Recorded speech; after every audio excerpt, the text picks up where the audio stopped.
নমস্কার বন্ধুরা, মনিকা লাইফস্টাইলে তোমাদের সকলকে স্বাগত। আমরা ক্যানিং থেকে অটোতে উঠেছি। আগের ব্লকে তোমরা দেখেই নিয়েছো যে আমরা সুন্দরবনের দিকে যাচ্ছি। তো সুন্দরবন থেকে শিয়ালদা থেকে ক্যানিং ট্রেন উঠেছি। ক্যানিংয়ে নেমে এখন এই অটোতে না না খাবো না ভাই, তুমি খেলে খাও। দেখো কি সুন্দর একটা নদী,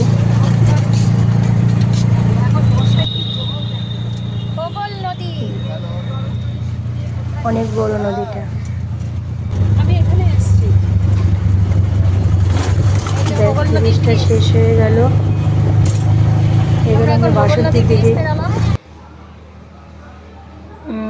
বাসন্তীর রাস্তায় বাসন্তীর দিকে আছি। বাসন্তী অবধি চলে এসেছে। আর ওদিকে দেখো, এখানের পরিবেশটা এতই সুন্দর যে কি বলবো, একদম অপরূপ। মাঠে বাচ্চা কাচ্চা খেলছিল, দেখতেই পাচ্ছ। এই তো সবারই এক্সপিরিয়েন্স জানছি কার কীরকম লাগছে ঘুরতে এসে।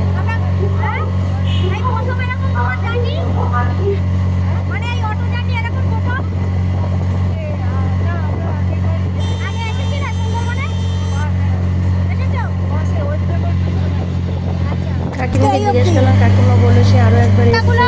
তা আমাদের সাথে তার আসার ইচ্ছে, যারা ঘুরতে ঘুরবে এদিকে দেখো সাইডে কলা গাছ, এদিকে আবার ধান গাছে ধান পড়ছে, এটা ধানের সিজন। একটা পেট্রোল পাম্পও দেখা যাচ্ছে, প্রচুর জমি ধানা জমি। আমরা চলে এসেছি গদখালি। কতটা যেতে একটু আগিয়ে দাও। আমরা এসে গেছি গদখালি।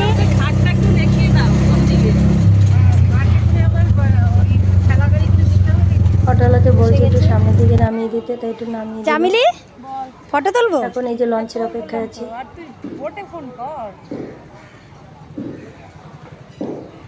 লঞ্চ ঘাটে চলে এসেছি। আচ্ছা, একটু বানি গাছগুলো একটু দেখাই বন্ধুদের। হ্যাঁ কাকিমা, হ্যাঁ তোমাদের ফটো তো তুলবো, তার আগে একটু এই যে দাঁড়াও, বানি গাছগুলো এই দেখো, এই যে ছিললাম, এইগুলো একটু ছোট, এই যে একটা ছড়া ছিললাম।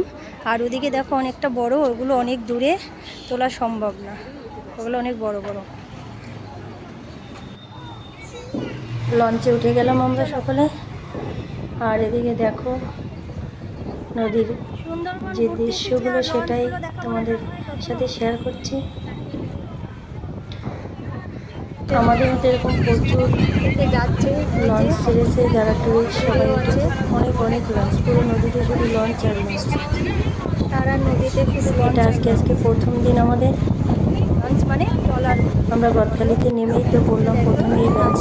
এবার সারাদিন এই লঞ্চ ট্যুর চলবে, এরপরে আমরা যাব আমাদের লক্ষ্যে। সেটা হলো যার জন্য আমরা এসেছি, পলাশদার যে সুন্দরবন ডায়েরি আছে, সেই আমরা সুন্দরবন ডায়েরিটা দেখি, তা ওনার আপ পয়েন্ট রিসোর্টেই আমরা উঠব।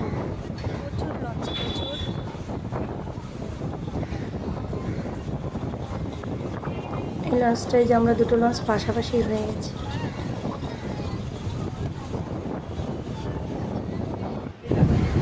দাদা এরকম মাঝখানে যে যে গাছগুলো, এটা কি কি বল? পান গাছ আছে, পান ডেমো এইসব। এটা কি চর পড়েছে মাঝখানে? ও বাহ, এই আইল্যান্ডের সাথে কানেক্ট আছে। কিসের কাছে এটা? এটা যে একটা আইল্যান্ড আছে, হ্যাঁ হ্যাঁ, এই আইল্যান্ডের সাথে এটা কানেক্ট আছে। আচ্ছা আচ্ছা। এই আইল্যান্ডটার নাম কি দাদা? বালি আইল্যান্ড, এটা গোসবা আইল্যান্ড। গোসবা আইল্যান্ড। এটা বালি। আচ্ছা, এটা বালি, এটা বালি আইল্যান্ড।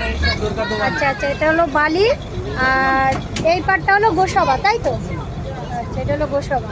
আর এই নদীটার নাম হচ্ছে দুর্গা দুয়ার। ওই সে পলাশদাদের বাড়িতে এই গোসাবার মধ্যেই না? কানে? পলাশদা? হ্যাঁ, না গোসবা না, ওটা দাওয়াপুর আইল্যান্ড। আচ্ছা, এটা হলো বালি আইল্যান্ড। আজকের ব্লগটা কেমন লাগলো তোমাদের, তোমরা অবশ্যই কমেন্টস করে জানাবে। আর যারা নতুন দেখছো, একটাই কথা বলবো, প্লিজ তারা আমার চ্যানেলটাকে সাবস্ক্রাইব করো। আর তোমরা সকলে সুস্থ থেকো, ভালো থেকো। আজকের মতো এই পর্যন্ত।